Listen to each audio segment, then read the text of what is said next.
Som, dois, A.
És meu pastor e nada faltará. As águas calmas me levarás, trazendo paz ao meu viver.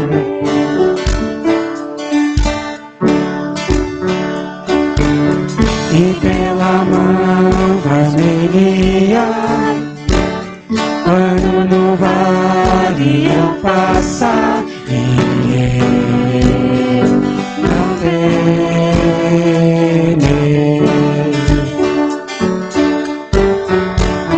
pois no controle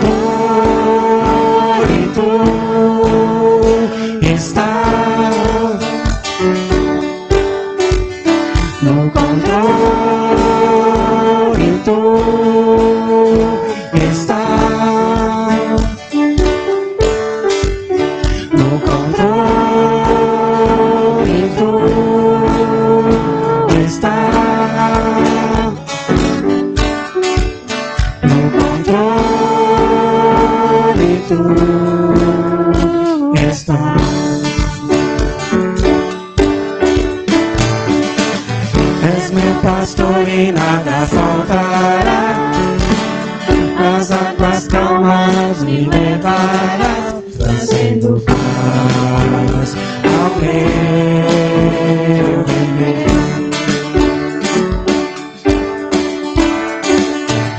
E pela mão vais me guiar, quando no vale eu passar, e eu não temerei,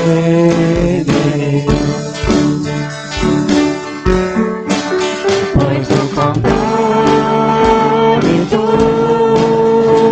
estás, no controle tu estás, no controle tu estás, no controle tu estás.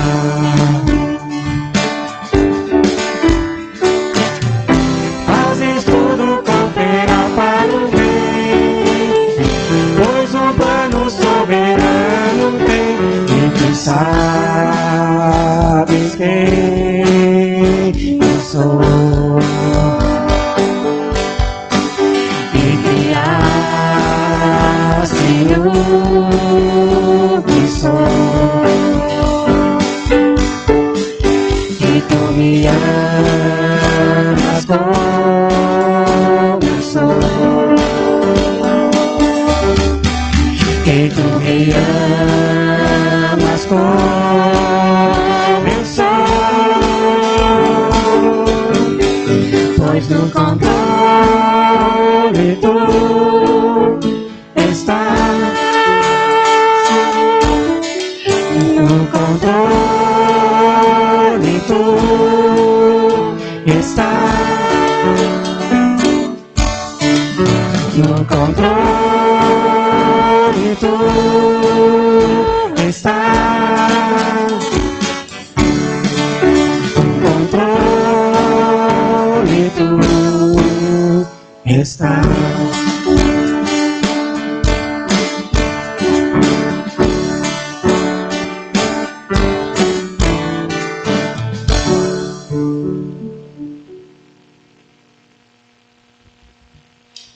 Uma boa noite a todos. Como é bom nós podermos nos reunir também na presença do nosso Deus, podemos estar aqui para celebrar esse culto também ao nosso Deus.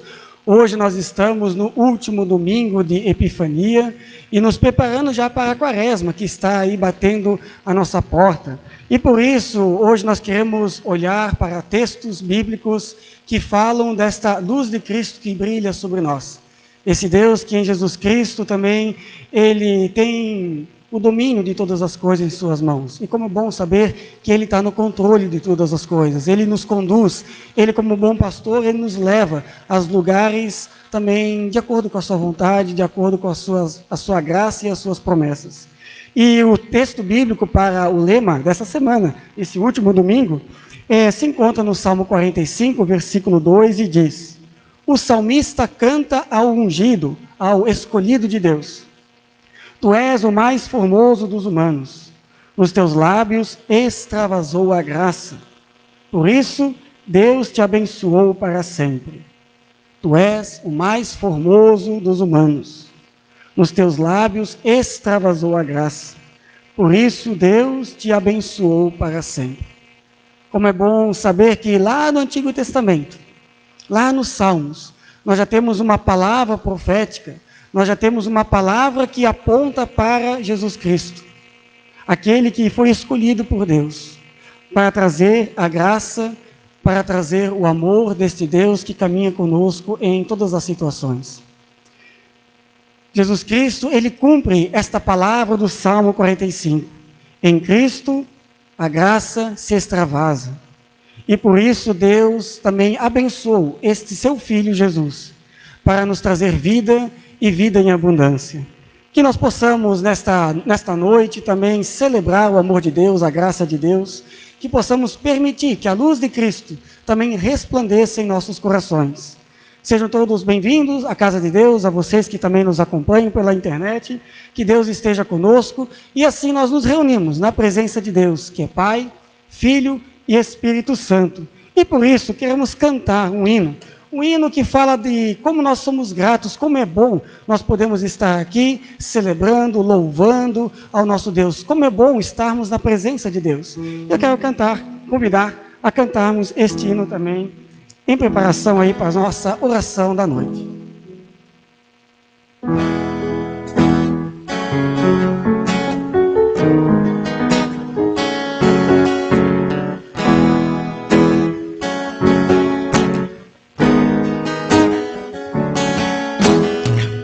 Estamos aqui louvando a Deus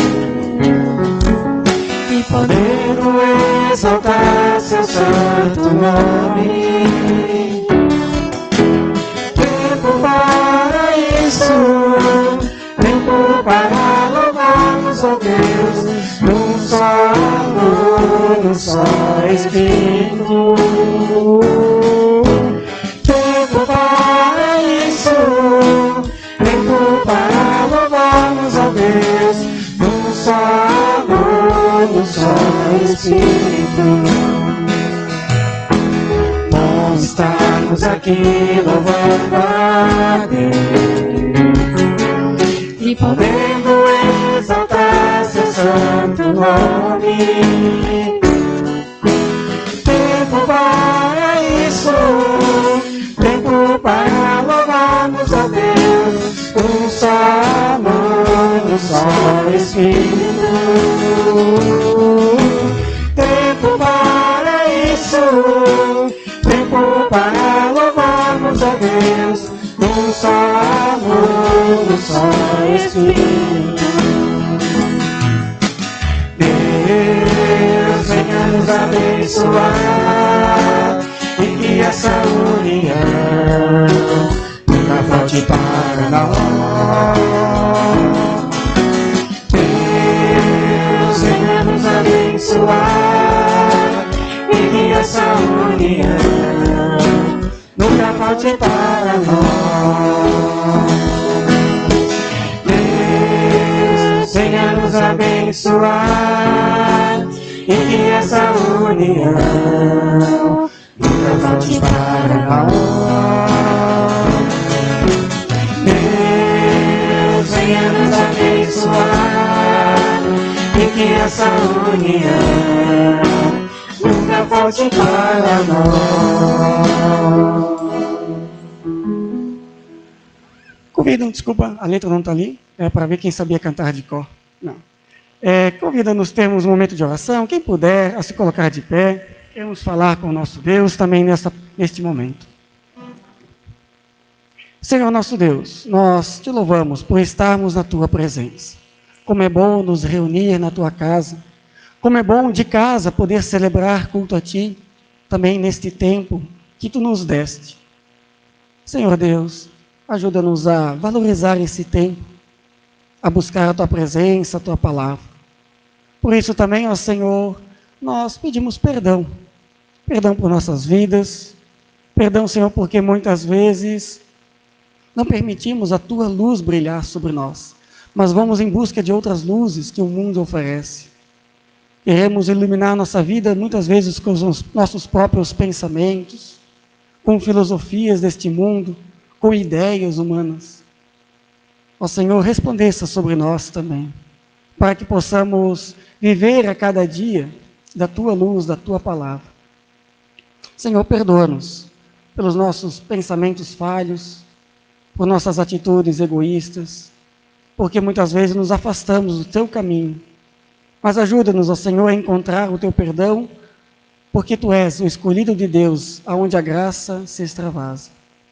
E assim, conduza-nos, ó Senhor, também na tua presença, a tua palavra, conduza-nos, ó Senhor, também diante de ti. Assim, renova o nosso coração, renova a nossa vida. Isso nós te pedimos em nome de Jesus Cristo, o nosso Senhor, que reina para sempre. Amém. A palavra de Deus, ela diz que quando nós confessamos os nossos pecados, Deus é fiel, Deus é justo para nos perdoar, Deus é justo para nos purificar. E por isso, vamos viver deste perdão de Deus, vamos viver daquilo que Deus dá a nós em sua graça. E por isso eu quero convidar a cantarmos um hino, 2 hinos, na verdade, em sequência. Quem puder cantar em pé, eu convido a cantarmos em pé.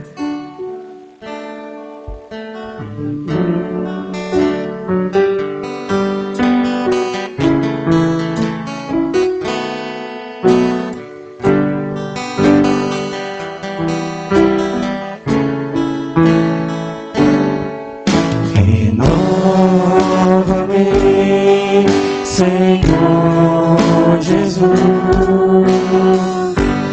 Já não quero ser igual. Renova-me, Senhor Jesus. Põe em teu coração, porque tudo que há dentro de mim necessita ser mudado, Senhor. Porque tudo que há dentro do meu coração necessita mais de ti. Renova-me, Senhor Jesus. Já não quero ser igual.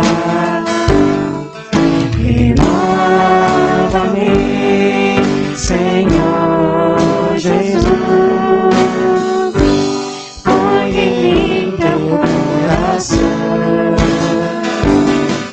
porque tudo que há dentro de mim necessita ser mudado, Senhor. Porque tudo que há dentro do meu coração necessita mais de ti. Necessita mais de ti.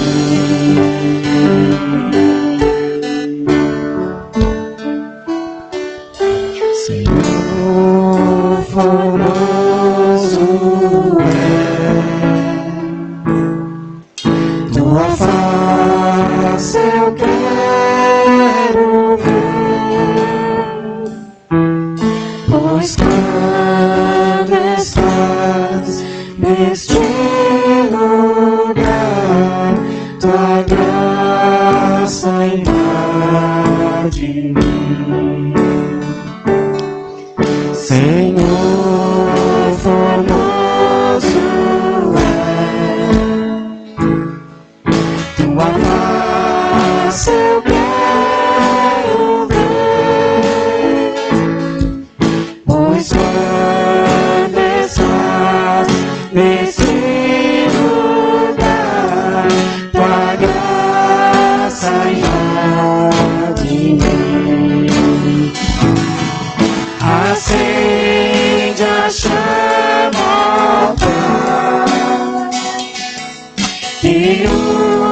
uma vez brilhou.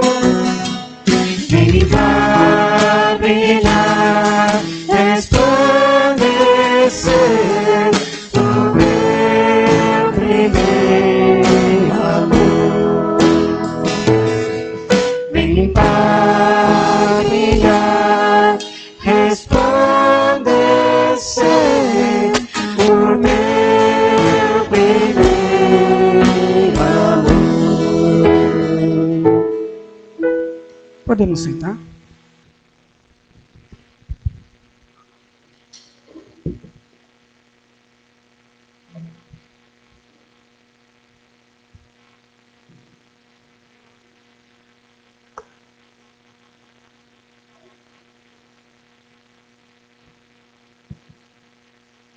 Quem tem as suas Bíblias, eu convido para abrirmos no texto do Evangelho de Marcos, capítulo 9.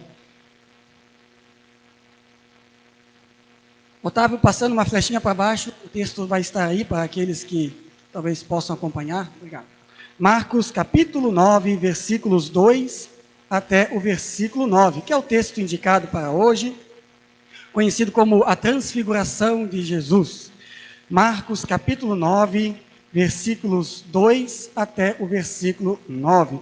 E eu convido a nós termos este momento também de olhar para a palavra de Deus em reverência, e assim queremos fazer. 6 dias depois, eu vou ler lá porque minha versão aqui, lembrei que mudei. 6 dias depois, Jesus tomou consigo Pedro, Tiago e João, e os levou ao alto monte, onde ficaram a sós. E ali ele foi transfigurado diante dele. Pode passar. Isso. Suas roupas se tornaram brancas de um branco resplandecente, como nenhum lavandeiro no mundo seria capaz de branqueá-las. Pausa. Nem homomultiação. E apareceram diante deles Elias e Moisés, os quais conversavam com Jesus. Então Pedro disse a Jesus: Mestre, é bom estarmos aqui.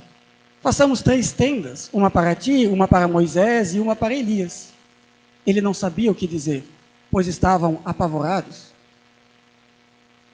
A seguir apareceu uma nuvem e os envolveu, e dela saiu uma voz que disse: Este é o meu filho amado, ouçam-no. Repentinamente, quando olharam ao redor, não viram mais ninguém, a não ser Jesus. Enquanto desciam do monte, Jesus lhe ordenou que não contasse a ninguém o que tinham visto, até que o Filho do Homem tivesse ressuscitado dos mortos. Até aqui esse texto. Convido para uma oração.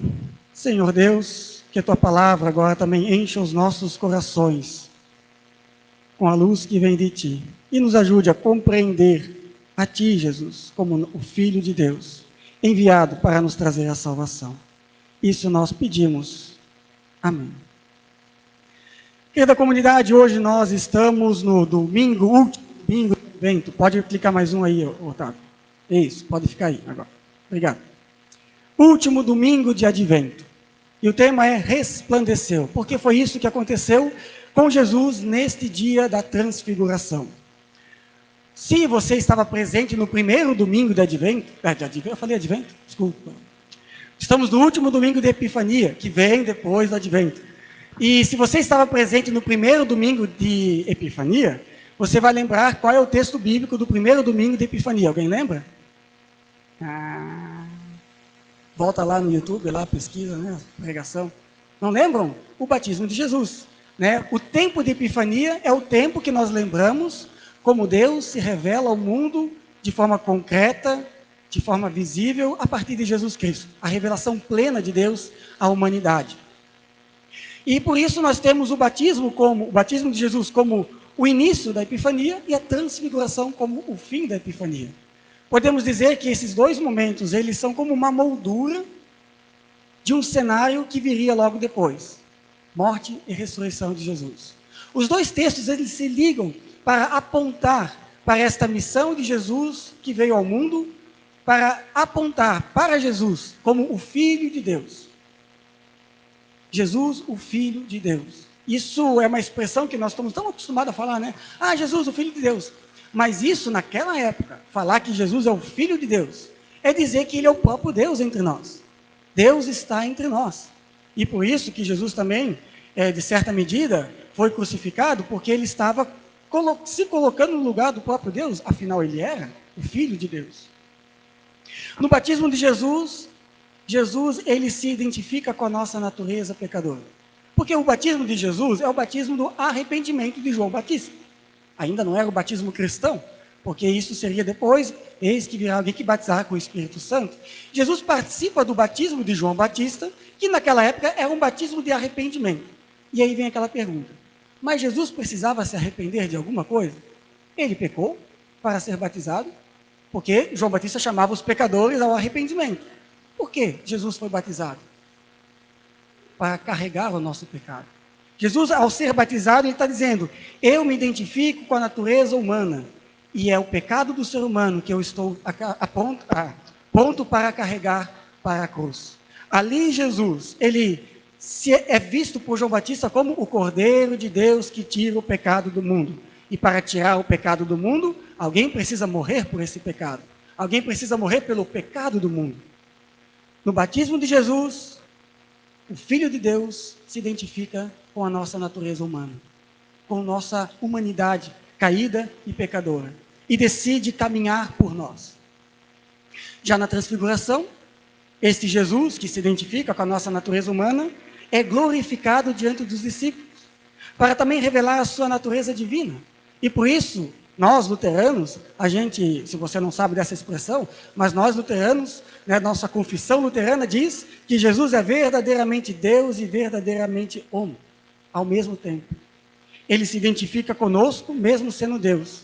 E sendo em carne humana, ele se glorifica diante dos seus discípulos. Essa é a moldura que nós temos.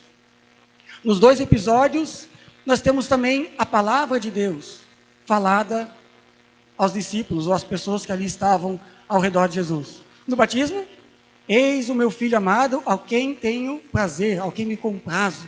E aqui, na transfiguração que nós lemos, eis, este é o meu filho amado, ou nós vamos entender também um pouquinho o que esse texto tem a nos dizer sobre isso.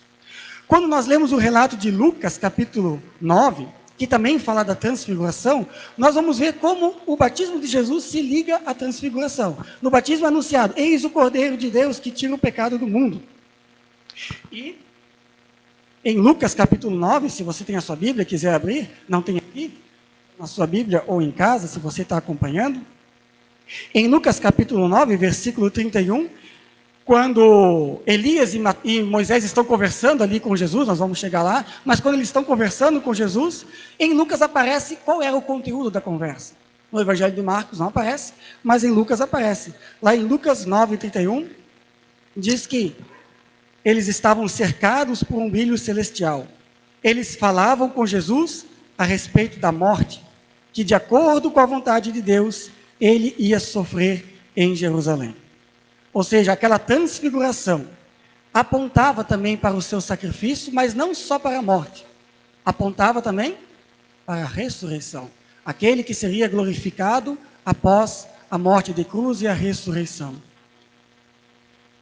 Quando nós lembramos do texto de Filipenses 2 também, que Deus se esvaziou, veio até o mundo em figura humana e morreu a morte de cruz. E depois que morreu, ressuscitou e a ele foi dado toda a honra e toda a glória, e todo joelho se dobrará e dirá que ele é o nosso Senhor. Também é a partir da morte e ressurreição que a glorificação de Jesus se concretiza. Mas aqui na transfiguração a gente já tem um prenúncio. Mas por que isso acontece? Para isso nós temos que entender também o que vem antes da transfiguração.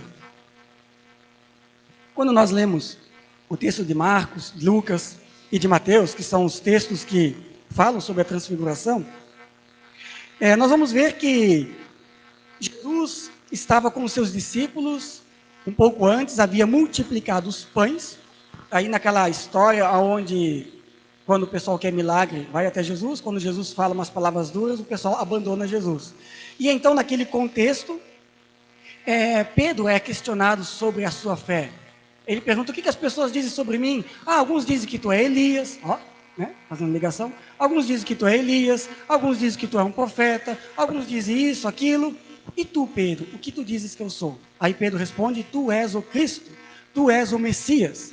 E ele diz, então estejam prontos para morrer como eu vou morrer. Aí todo mundo desanima. Aí ele anuncia a sua morte, ele diz que ele precisa ir para a cruz, diz que todo mundo tem que carregar a sua cruz, e aí os discípulos agora ficam mais ou menos sem saber para onde ir. O que Jesus está querendo dizer com isso? Ele é o Messias.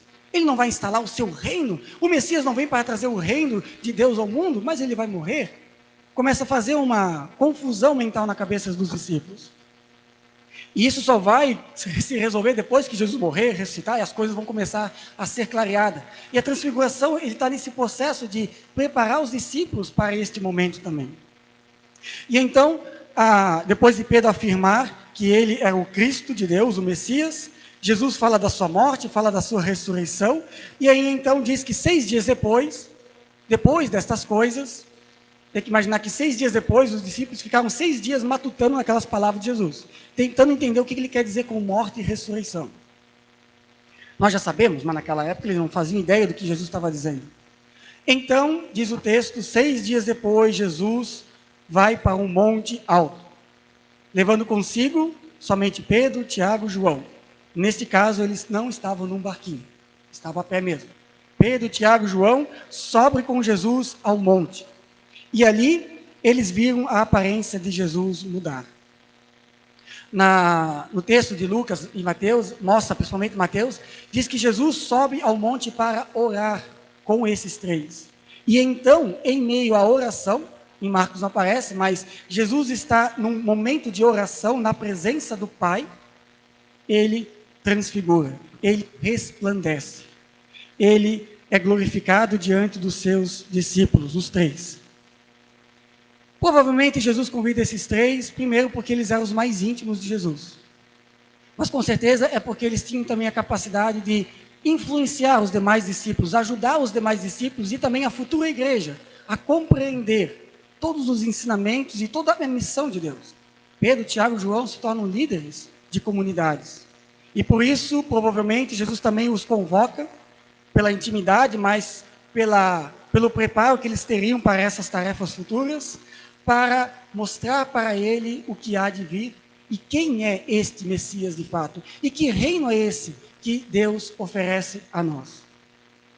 Pouco a pouco, passos de Jesus se aproximavam da cruz. No capítulo 11 de Marcos, aparece já Jesus entrando em Jerusalém. Semana que vem já começa a Quaresma. Jesus precisava prepará-los para a morte e dar a eles esperança também da ressurreição.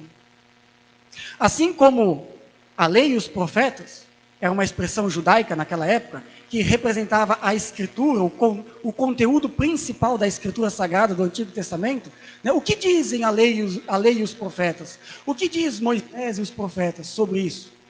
A lei e os profetas estavam também, de alguma forma, apontando para o Messias. Mas os discípulos ainda não estavam entendendo muito bem isso. Tanto é que algumas pessoas até diziam que Jesus era o Elias, ou um profeta qualquer. E a transfiguração, então, esclarece toda essa situação. Assim, o relato da transfiguração, ele entra na Bíblia, unido ao relato do batismo, como uma moldura para o conteúdo da epifania de Deus. Epifania que se dá na cruz, onde Cristo é glorificado, e na ressurreição, onde ele nos traz a esperança também de que nós seremos glorificados com Deus.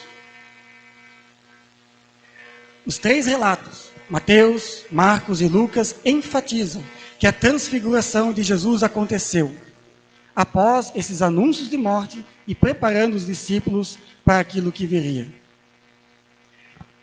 E aqui entra um ponto importante. Jesus estava orando. Orar é entrar na presença do Pai. Orar é estar na presença de Deus. Orar é falar com Deus. Por isso Jesus é o caminho, a verdade e a vida. Sem Jesus, Pedro, Tiago e João não poderiam vivenciar a presença gloriosa do Pai no Filho Jesus Cristo. Lembra de Moisés? Quando Deus aparece para Moisés, também em glória. Moisés, ele não pode ver a face de Deus, ele só vê as costas de Deus. Lembra disso? Lá em Êxodo, né? Moisés não pôde ver a face de Deus, pois quem vê a face de Deus sucumbiria. Ninguém pode ver a face de Deus. Os discípulos veem a face de Deus no Filho. A face do Pai se reflete no Filho. Quem olha para o Filho encontra o Pai, o Deus eterno, triuno.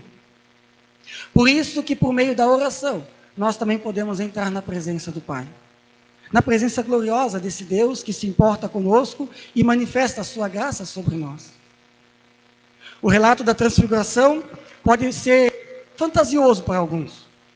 Alguns até dizem que é apenas questões simbólicas. Na verdade, isso não aconteceu. Mas para os que creem em Jesus, é um testemunho fiel de que Ele é o Filho de Deus. Por quê? Porque os discípulos viram com seus próprios olhos. Isso vai aparecer depois na carta de Pedro. E não só isso. Lá estavam presentes também 2 personagens conhecidos da Bíblia. Elias, Moisés. Moisés e Elias. Por que Moisés e Elias aparecem justamente nessa transfiguração? Primeiro, para mostrar que Jesus não é Elias e nem Moisés, como alguns diziam. Segundo, porque eles testificam o que a Escritura Sagrada sempre falou. Elias e Moisés, eles são testemunhas daquilo que a palavra de Deus anunciava desde a lei e os profetas. Moisés foi quem trouxe a lei ao povo. Elias, o primeiro profeta da Bíblia. É por isso que eles estão lá. Eles testificam, assim como a Escritura Sagrada, de que de fato este Jesus é o Cristo de Deus. Lembra Pedro? Pedro ele confessa, tu és o Cristo de Deus. Agora ele vê com seus próprios olhos, de fato, ele é o Cristo de Deus. Mas aí o Pedro, né? O Pedro, ele não está entendendo muito bem, está meio apavorado com tudo aquilo, e ele tem uma ideia muito boa. Vamos fazer um retiro espiritual para a vida toda. Né? Vamos colocar barracas aqui, porque é tão bom estarmos aqui, como nós cantamos, que a gente nem quer sair daqui. Vamos ficar aqui por aqui mesmo, afinal o reino de Deus está aqui. A cabeça de Pedro, o reino de Deus já estava ali, o Filho de Deus está aqui, o Messias está aqui, vamos ficar aqui. Eles nem lembravam dos outros apóstolos, coitados, os outros ficavam lá embaixo, nem tinham direito de subir. Eles queriam ficar lá os 3, curtindo Elias, Moisés e Jesus. Né? Quem aqui já foi para retiro, encontrão, acampamento de carnaval? Alguns assim, né? Já foram, né? Não é bom estar lá? A gente chega, acampa, a gente louva, passa 24 horas louvando, tendo comunhão com Deus, e aí vem a última música do louvor, e o pastor lá, ou a pessoa que está dirigindo o encontro, o congresso, diz, gente, valeu, mas acabou. Aí a gente diz, tem que descer um monte agora. Né? Quando eu era jovem, eu participava do encontrão lá em Alfredo Wagner, e de fato era no monte. A gente tinha que literalmente descer a serra para ir até o litoral. Quem vem de Blumenau, Joinville, para o congresso também tem que descer o monte. Né? E o Pedro não quer descer esse monte. Ele quer ficar, ele quer fazer um retiro eterno com Jesus. Ele não estava ainda entendendo, o texto diz que ele não sabia o que dizer. E aí, né, quando a gente não sabe o que dizer, é melhor não dizer nada. Mas Pedro é impulsivo, né? E ele quer mostrar que ele entendeu o que estava acontecendo, mas Pedro ainda precisava entender uma coisa. O reino de Deus é instituído pelo próprio Cristo no tempo de Deus. Já agora nós podemos vivenciar este reino de Deus por meio da graça, do amor, da fé que temos em Cristo, agarrado em Cristo. Mas ele ainda precisa ser edificado e trabalhado na vida dessa humanidade, dessa sociedade. Os discípulos tinham tarefas deste mundo ainda para fazer. Eles precisavam testemunhar sobre isso. Por isso, quando eles descem do monte, Jesus diz, ainda não fale nada, tá bom? Mas depois da ressurreição, quando tudo ficar claro, quando tudo ficar comprovado, quando todas as peças do quebra-cabeça da Escritura Sagrada se fechar, aí vocês anunciam. E aí vocês podem falar daquilo que vocês viram e ouviram. E isso foi tão impactante no coração de Pedro, que ele escreveu um texto sobre isso, em sua carta. Se você quiser abrir, eu convido. 2 Pedro, capítulo 1, versículo 15 a 19. 2 Pedro, a segunda carta de Pedro, capítulo 1, 15 a 19. Pedro aqui está meio que quase se despedindo da comunidade, ele já está ficando velhinho, né? Pedro já fez bastante do seu trabalho, então ele percebe que a sua vida não vai muito longe. Então ele deixa uma mensagem de fé para aquela comunidade, a qual ele escreve a segunda carta, de Pedro 1, 15 a 19. Lá diz: eu me empenharei para que também, depois da minha partida, a morte, vocês sejam sempre capazes de lembrar-se destas coisas. De fato, nós não seguimos fábulas engenhosamente inventadas, quando lhe falamos a respeito do poder e da vinda do nosso Senhor Jesus Cristo. Pelo contrário, nós fomos testemunhas oculares da sua majestade. Ele recebeu honra e glória da parte de Deus o Pai, quando da suprema glória lhe foi dirigido a voz que disse: este é o meu filho amado, em quem eu me agrado. Nós mesmos ouvimos esta voz, vinda do céu, quando estávamos com ele no Monte Santo. Assim, temos ainda mais firme a palavra dos profetas, e vocês farão bem, se a ela prestarem atenção, como uma candeia que brilha em lugar escuro, até que o dia clareie e a estrela da alva, ou a estrela da manhã, nasça em seus corações. Bonito, né? A poesia de Pedro, falando daquilo que ele viu, daquilo que ele viu, ouviu naquele dia. E ele diz: gente, isso não é fábula, não é coisa inventada, nós vimos, nós presenciamos. Pedro, Tiago e João tiveram uma experiência sobrenatural, especial. Mas nós também podemos ter experiências com este Deus e Pai. Não precisamos, talvez, passar por essa experiência de ver algo clareando em nossa frente. Que bom se pudéssemos, até seria algo desejável. Mas nós também podemos ter uma experiência com Deus significativa, na medida em que permitimos que a palavra de Deus clareie os nossos corações como a estrela da manhã. Na medida em que a gente olhe para a Escritura Sagrada e a gente encontre Cristo na Escritura Sagrada. Que a gente perceba que a lei, os profetas, os apóstolos, porque Paulo vai falar lá em Efésios, que Cristo é a pedra angular colocada sobre os profetas e os apóstolos, porque agora os apóstolos trazem uma nova lei, a lei de Cristo, mas os profetas continuam anunciando, né? E a palavra de Deus tem essa capacidade de clarear a nossa vida, de iluminar os nossos corações. Jesus quer ser a estrela da manhã. Ontem nós fomos dormir com aquela chuva, né? Aquela chuva gostosa. E aí hoje amanheceu o sol. Não é bonito quando amanhece o sol assim depois da chuva, né? A estrela da manhã é isso. É aquela luz de Cristo, da palavra de Deus, que brilha em nosso coração e começa a clarear os nossos caminhos, a nossa vida. E nós conseguimos perceber aonde Deus quer que nós andemos. E por meio da oração nós podemos estar na presença de Deus. E por meio da palavra, Deus fala conosco. Pedro, Tiago e João estão lá, felizes da vida, mas de repente a serração baixou, que nem São Bento, né? Viu o texto?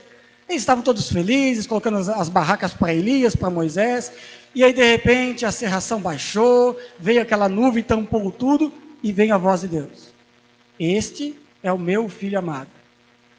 Aí eu fico imaginando Pedro olhando para aquela nuvem. Quem? Elias? Moisés? Quem? Aí a nuvem passa, só está Jesus. Não é bonito como Deus faz as coisas? Vem a nuvem, a voz de Deus: este é o meu filho amado. E aí eles percebem que só tem Jesus na frente dele. Este, Jesus, é o meu filho amado. E aí Deus diz, a voz: então, ouçam. Escutem o que ele diz. No batismo, a voz de Deus diz: este é o meu filho amado, a quem tenho prazer. Por quê? Porque ele vai cumprir a minha obra de levar o pecado do mundo. Na transfiguração, este é o meu filho amado, ouçam. Por quê? Porque ele é o Messias, o escolhido de Deus. Então, aquilo que Jesus diz, aquilo que Jesus ensina, aquilo que a palavra revela, é verdadeiramente a palavra e a vontade de Deus. Querida comunidade, eu encerro com 4 coisas que eu creio que nós podemos aprender com esse texto. E eu vou ser bem objetivo. Primeiro, em Jesus, Deus se revela de forma especial no mundo. Ponto final. Em Jesus, Deus se revela como em nenhum outro lugar. Se nós queremos ver e entender quem é Deus, precisamos olhar para Jesus, o Cristo, o Messias. A sua identidade está atestada no batismo, na transfiguração, na cruz, na ressurreição, na lei, nos profetas, nos apóstolos. Existem milhares de textos na Bíblia que apontam para isso. Em Jesus, Deus se revela de forma especial ao mundo como o Filho de Deus, a glória do Pai no Filho unigênito. Segundo, a presença de Elias e Moisés testificam aquilo que a Escritura Sagrada profetizou e anunciou. Jesus é o Cristo, o servo sofredor, o escolhido para anunciar o reino de Deus, que o reino está próximo. Em Jesus, Deus se aproxima de nós e oferece o seu reino. Ao nos aproximarmos de Jesus, nós vivemos na perspectiva do reino. Terceiro, Jesus deseja resplandecer em nossos corações, ser a estrela da manhã de nossas vidas ainda. Em Jesus, Deus se revela de forma especial. A presença de Elias e Moisés naquele dia testificam que Jesus é o Messias. E por isso, Ele quer resplandecer em nossos corações. Quarto ponto. A vida cristã não subsiste apenas de experiências no campo do glorioso e espiritual, mas em uma espiritualidade ativa no mundo a partir do resplandecer de Cristo. Deus não quer que nós fiquemos eternamente aqui no culto, apesar que é muito bom estarmos aqui. É muito bom louvar a Deus. É muito bom nos reunir como igreja. É muito bom acompanhar de casa e estar junto com a comunidade. É muito bom celebrar a ceia. Mas o culto, ele acaba. A nuvem vem e nós precisamos voltar para a vida. Descer o monte e testemunhar, resplandecer, sair daqui resplandecendo desta experiência que nós temos com Deus, na presença de Deus aqui hoje. Se é bom estarmos aqui louvando a Deus, é bom também servir e testemunhar. E por isso nós temos como centro da vida da igreja o culto. O culto é como esse momento que a gente sobe no monte, está na presença de Deus, participamos da gloriosa presença do Filho, nós vivemos na comunhão com o Espírito, e a gente diz, nossa, como é bom.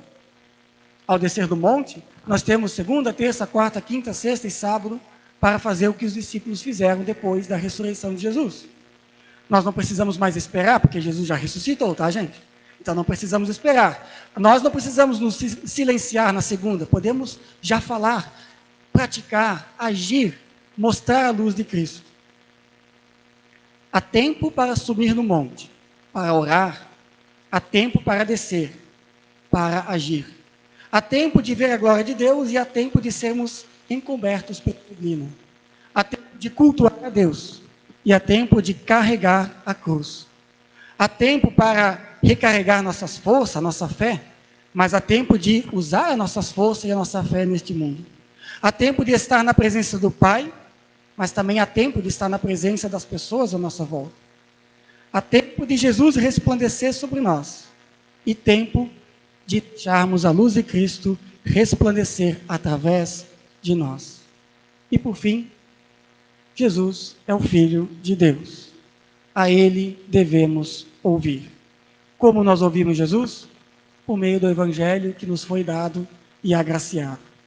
Que Deus, neste último domingo de Epifania, Ele fortaleça a nossa fé. Que nós possamos sair daqui resplandecendo com Cristo Jesus. E que nós possamos adentrar na quaresma, olhando para o Cordeiro de Deus que tira o pecado do mundo, que morreu, mas ressuscitou, e assim nos garante também a glória eterna com o Pai. Deus seja louvado por tudo isso, na vida dos discípulos, mas também nas nossas vidas. Amém. Convido a comunidade a nos colocarmos em pé.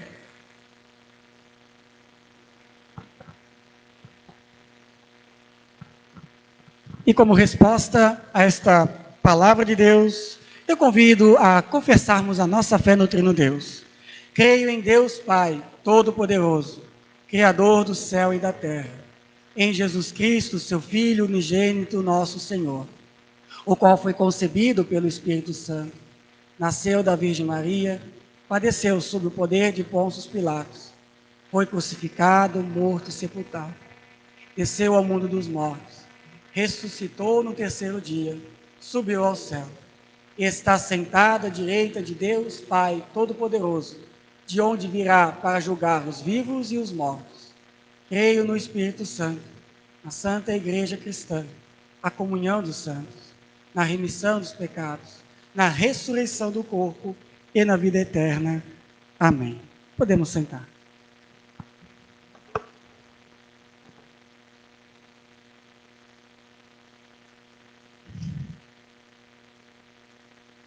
Quero trazer uns avisos também à comunidade, rapidamente.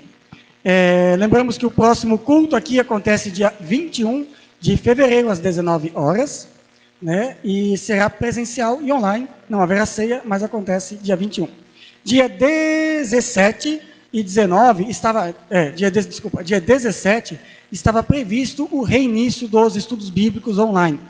Mas devido a outras necessidades da comunidade, de reuniões, participação em alguns compromissos também da comunidade, então eu vou deixar para iniciar em março, para não começar, daí ter que parar, e aí volta de novo. Então em março a gente inicia bonitinho, certinho, e nós estamos aí também pensando numa proposta também nova, diferente para o estudo bíblico, né? Na internet é assim, a gente sempre tem que estar inovando, criando algo novo, mas a ideia é que a partir então de março, nós voltaremos com o estudo bíblico online, né? Presencial a gente vai aguardar um pouco, porque nosso grupo de estudo aqui, temos pessoas idosas, grupo de risco, que preferem não vir. Então, para que também não tenhamos poucas pessoas, só os que podem, numa sala mais apertada, nós vamos aguardar o tempo certo que Deus vai nos mostrar. Então, os estudos bíblicos a partir de março, tá? Não como consta aí no calendário que foi proposto. Queremos lembrar que dia 19, sexta-feira, nós temos o ensino confirmatório, o penúltimo encontro do ano passado. Estranho, né? Mas é isso.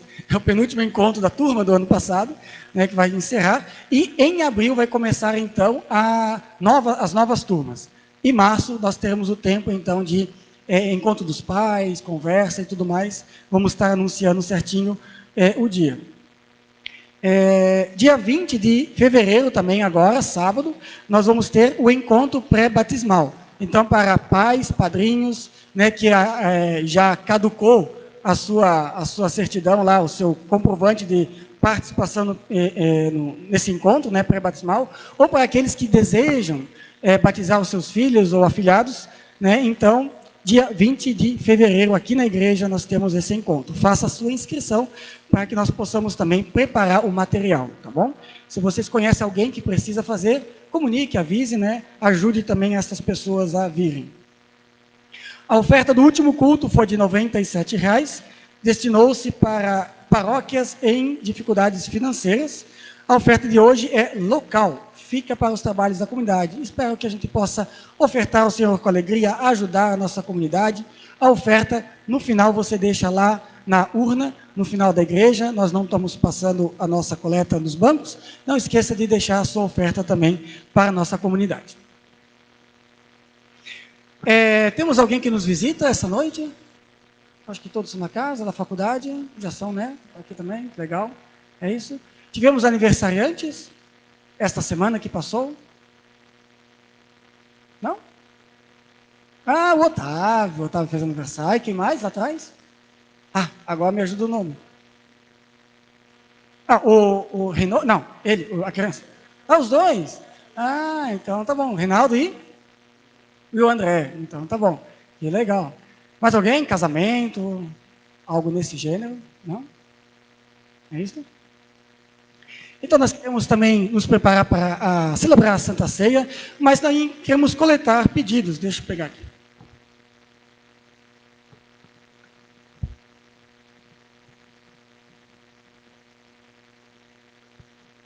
Deixa eu vir aqui do púlpito.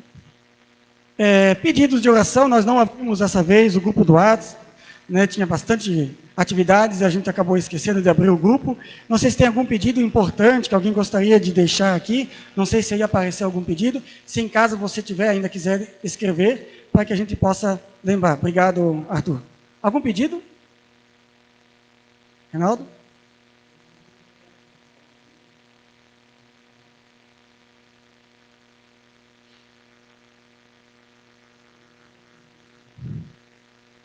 Trânsito? Para caminhoneiro não é fácil, né?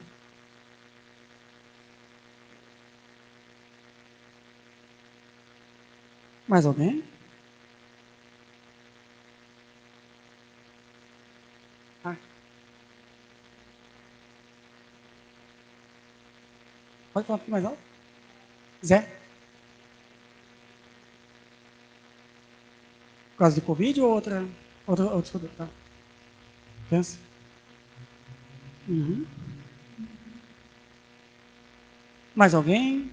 Ou motivo de gratidão que gostariam de aproveitar e colocar na presença de Deus? É isto? Então nós queremos falar com o nosso Deus. Convida a nos colocarmos em pé. Nesta oração também queremos nos preparar para celebrarmos a ceia.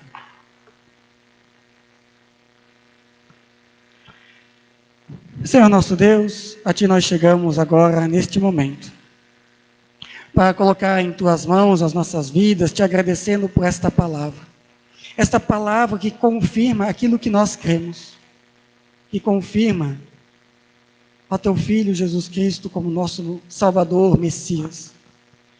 Obrigado, Senhor, porque em Jesus Cristo Tu carrega o nosso pecado e nos dá a oportunidade de vivermos a Tua graça e da esperança do Teu reino e também da nossa própria glorificação contigo. Por isso, Senhor, resplandeça sobre nós e resplandeça sobre estas pessoas que necessitam de Ti. Colocamos em Tuas mãos o amigo do Reinaldo, Tu sabes quem é e o que precisa. Ele também pede, Senhor, pelo trânsito, como caminhoneiro, ele precisa da proteção, não só ele, mas todos aqueles que necessitam pegar a estrada a cada dia. Dá, Senhor, a proteção, a sabedoria, a prudência.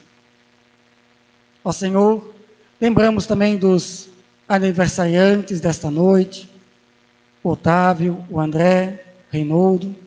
Obrigado, Senhor, por mais um ano de vida que deste a eles. Abençoa e guarda-os em Tuas mãos. Também colocamos a vida do Zé, que a Karen aqui mencionou. Tu sabes, ó Senhor, a situação delicada que ele passa.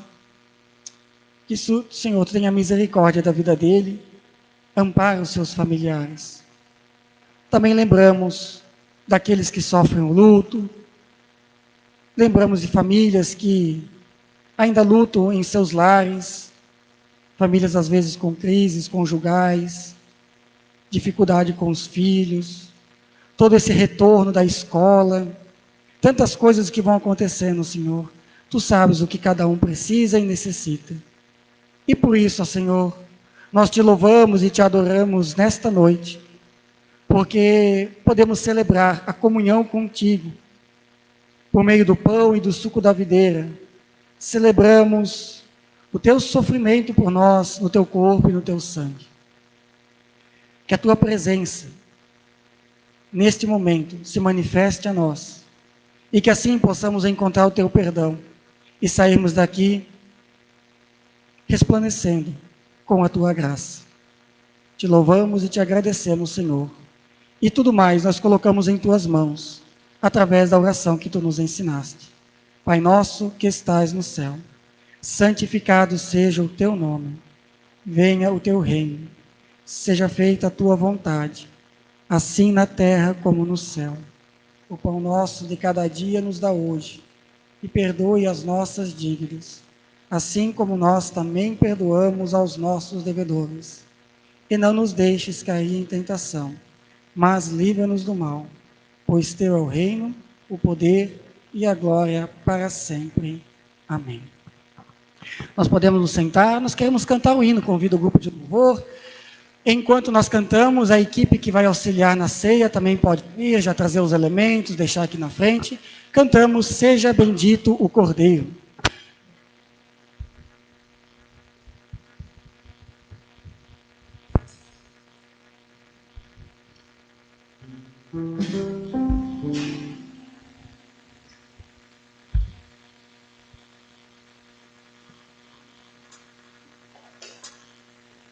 Seja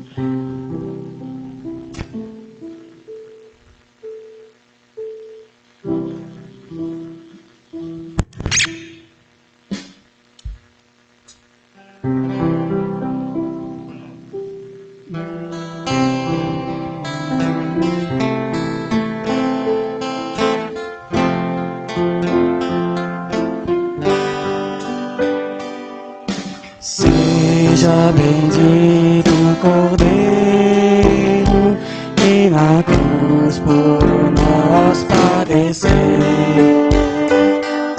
Seja bendito seu sangue que nós dos pecadores verteu.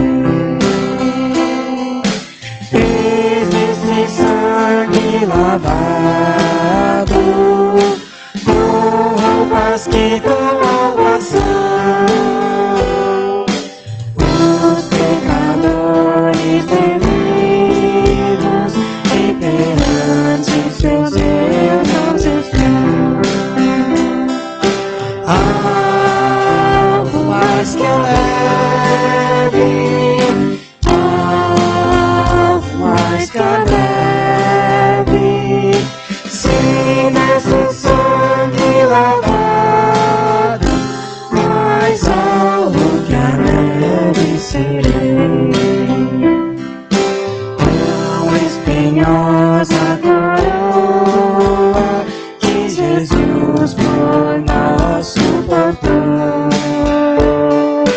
Oh, quão profundas as chagas que nos provam quando Ele amou.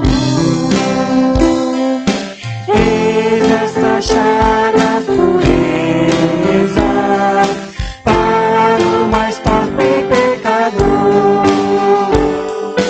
pois que mais alto que a neve o teu sangue nos torna Senhor. Algo mais que a neve, algo mais que a neve, sim, desse sangue lavado, mais alto que a neve serei. Se nós a te confessarmos e seguimos na tua lei, tu não somente perdoas, purificas também, ó Jesus.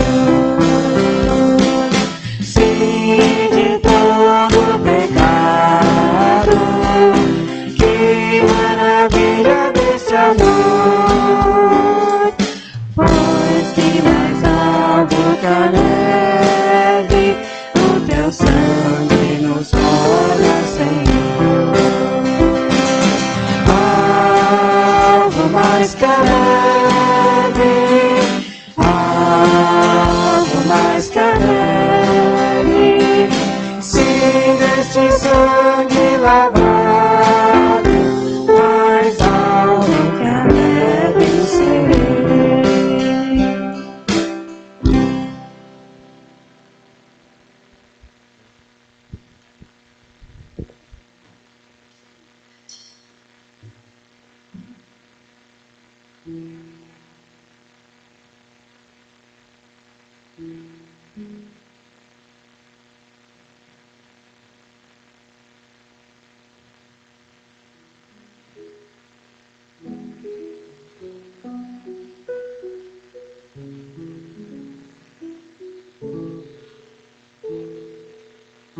Nos colocarmos em pé, para também termos as palavras de instituição. Nós celebramos a ceia, porque na noite em que Jesus foi traído, Ele pegou o pão, repartiu, deu aos seus discípulos e disse: tomai e comei dele todos. Isto é o meu corpo dado por vocês. De igual modo, após haver ceado, Jesus pegou o cálice com o suco da videira. E tendo dado graça, Ele deu aos seus discípulos e disse: tomai e comei dele todos. Isto é o cálice da nova aliança, dado e derramado em favor dos vossos pecados. Façam isso todas as vezes que comerdes e beberdes, em memória de mim. O pão que nós compartilhamos é o corpo de Cristo. O cálice da bênção que nós abençoamos é o sangue de Cristo dado por nós. E nós celebramos essa ceia na esperança da ressurreição e de sua volta como Senhor da glória. Que nós possamos viver desta comunhão com Cristo a cada dia. Vinde, tudo está preparado, o Senhor nos convida para esta ceia. E faremos como de costume. Viemos pela frente, passamos o álcool gel, pegamos um copinho com pão e com suco, voltamos até os nossos lugares e aguardamos então para celebrarmos juntos, para que então assim eu possa falar as palavras junto com vocês e todos comemos e comungamos juntos uns com os outros. Então, pegue o copinho de cada um, volte e aguarde. No final, o copinho você pode também levar e deixar lá atrás, no lixeiro que será colocado para auxiliar, tá bom? Isso a gente pede para vocês.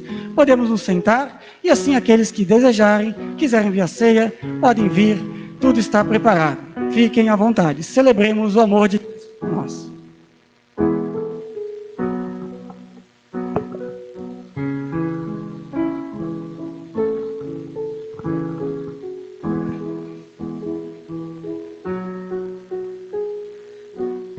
Jesus Cristo, ele disse: eu sou a videira verdadeira. Quem permanece em mim e eu nele, este dará muito fruto. Que possamos viver arraigados nesta videira. Esta videira que deu seu próprio sangue por nós. Jesus Cristo, ele também diz: eu sou o bom pastor. O bom pastor dá a sua vida pelas ovelhas. Como é bom saber que o nosso Deus tem o controle de todas as coisas. Ele nos guia, Ele nos conduz e Ele se entrega por nós, em amor, por graça. Que possamos ser guiados por este Cristo a cada dia.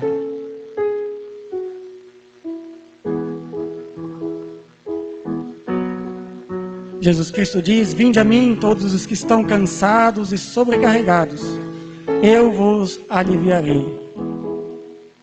Que possamos crer nisso e entregar nossas vidas, as nossas preocupações nas mãos de Deus, nas mãos do próprio Cristo.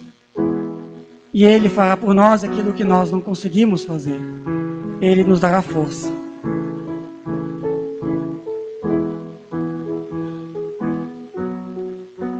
Jesus Cristo diz: eis que estou convosco todos os dias, até a consumação dos séculos. Que esta promessa de Jesus permaneça em nossos corações, a cada dia e a cada momento.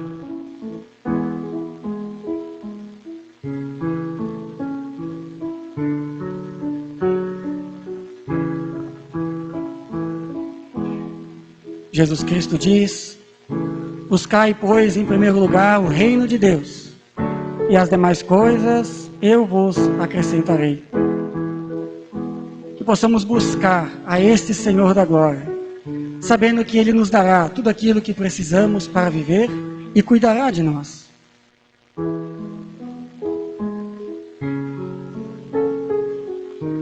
Jesus Cristo diz: não se turbe o vosso coração. Credes em Deus, crede também em mim. Na casa do meu Pai há muitos quartos. Como é bom saber que Deus prepara para nós um lugar na eternidade. Que Deus coloque diante de nós uma promessa de vida e vida eterna. Que as nossas preocupações não nos façam perder de vista esta promessa.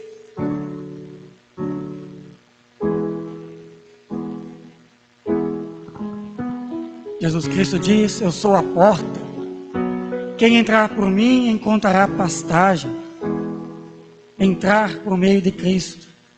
Ter Ele como a porta das oportunidades que só Deus pode nos dar. E saber que por meio de Cristo encontramos descanso e refúgio. Vivamos desta promessa.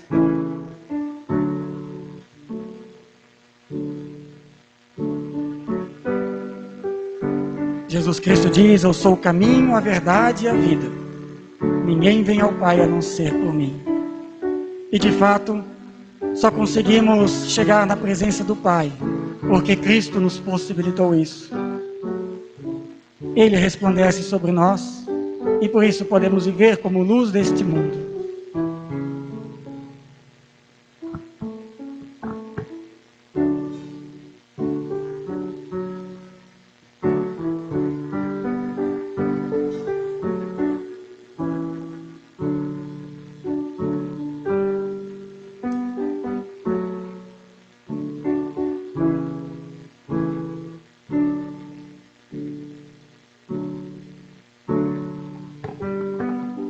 Celebremos a comunhão com Cristo. Tomai e comei o corpo de Cristo dado por nós.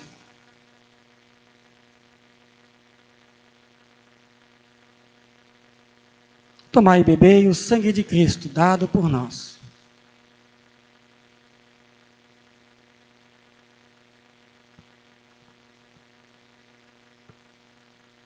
Oremos. Senhor Deus, te louvamos e te agradecemos por tua graça e o teu amor. Que a tua luz esteja conosco. Que a tua palavra seja candeia em nossos corações a cada dia. E que possamos viver, Senhor, esse tempo de quaresma, olhando para aquilo que tu fizeste por nós. Isso nós te pedimos. E pedimos também, Senhor, a tua bênção. Que o Senhor te abençoe e te guarde. Que o Senhor resplandeça sobre ti o seu rosto. E que o Senhor tenha misericórdia de ti. Que Ele levante o seu rosto sobre ti e te dê a paz, hoje e para sempre. Amém. Queremos encerrar cantando um hino. E esse hino é um convite para que a luz de Cristo brilhe sobre nós. Otávio, pode pegar lá o teu posto. E nós queremos cantar em pé. Eu sempre convido para cantar em pé o último hino, porque é um hino que anima, é um hino que traz alegria, né? E nós queremos cantar em pé esse hino, se você puder.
glória em glória, mostre sempre a tua história. Brilha em mim, brilha em mim.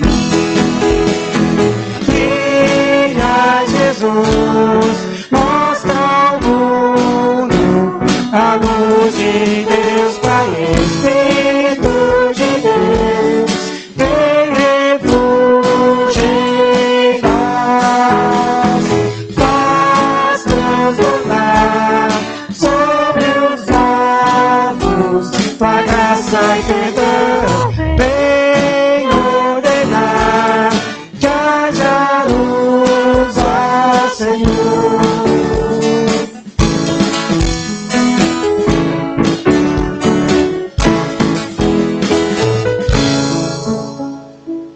A todos um bom domingo não, né? Uma boa semana, que Deus abençoe, ide na paz, sirvam a Deus com alegria, resplandeçam neste mundo que precisa de Deus.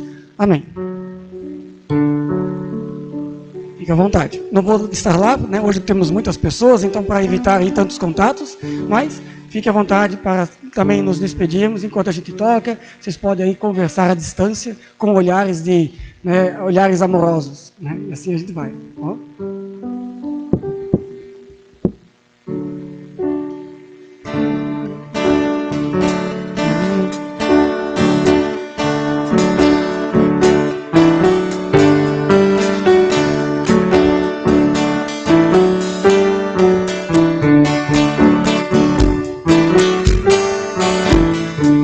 Pastor e nada faltará, a terra me levarás, trazendo paz ao meu viver.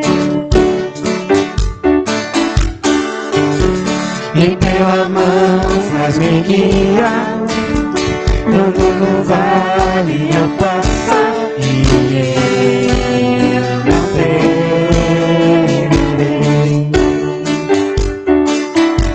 Pois no controle tu estás, no controle tu estás, no controle tu estás, no controle tu estás. És meu pastor e nada faltará, nas águas calmas me levarás, trazendo paz ao meu viver. E pela mão vai me guiar, quando no vale eu passar, e eu não temerei.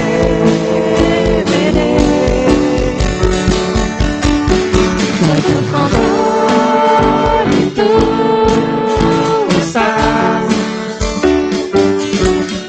no controle tu estás,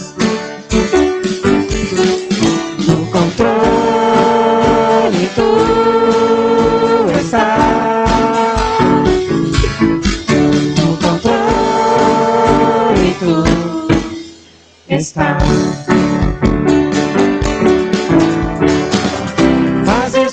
Cooperar para o bem, pois um plano soberano tem, e tu sabes quem eu sou, e criaste tudo que sou, e tu me amas como eu sou.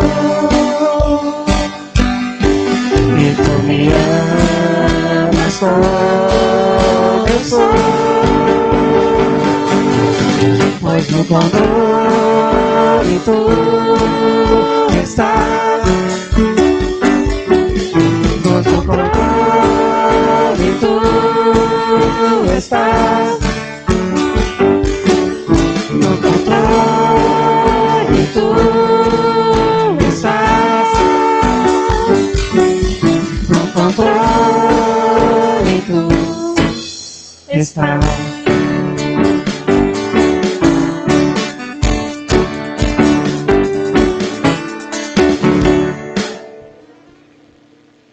A primeira não ficou assim.